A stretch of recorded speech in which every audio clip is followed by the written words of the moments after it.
Hello, my name is Joseph Burton. I'm originally from Moberly, Missouri, which is in approximately the middle of the state. I currently live in Higginsville, Missouri, which is approximately 45 minutes to an hour east of Kansas City.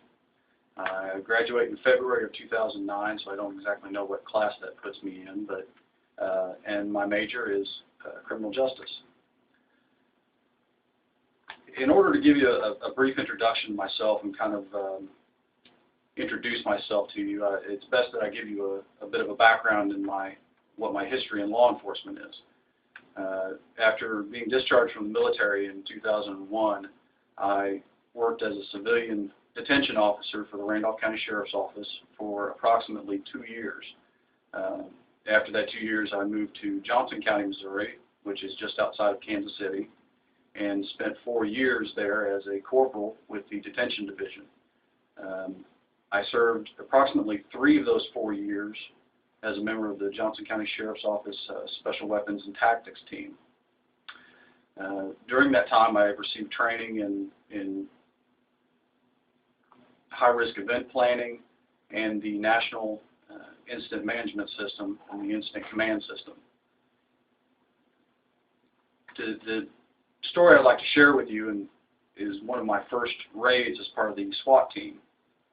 It involved a hostage situation where a man had taken his wife hostage and had barricaded them inside of their trailer.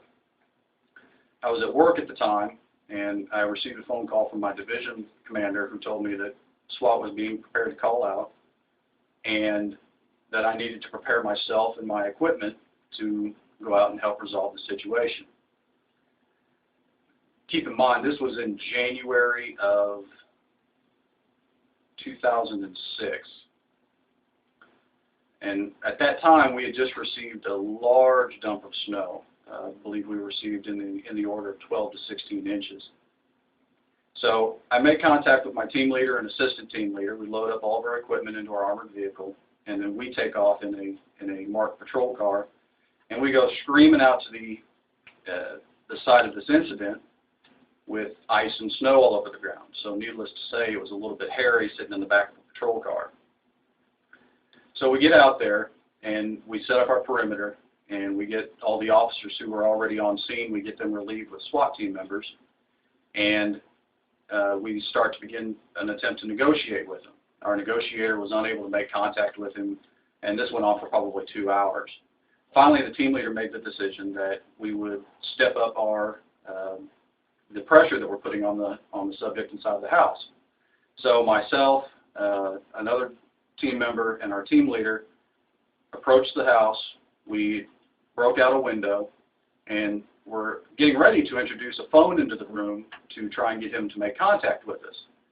Well, as I'm covering the door with another team member, I hear over my left shoulder, I hear my team leader make contact with him. He started issuing verbal commands, telling him, get down on the ground, show me your hands, show me your hands. Non-responsive. Well, at that point in time, we had the rest of our team had moved up with us, and we began to make entry into the house. And there's a thing in law enforcement, and a lot of people are also familiar with it, is where auditory occlusion and visual occlusion, basically tunnel vision and a loss of hearing. So I don't remember hearing the order from our assistant team leader to move up to the door. I don't remember seeing us walking to the door. The only thing I remember is my assistant team leader supermaning through the front door, knocking a couch and knocked the door off the hinges.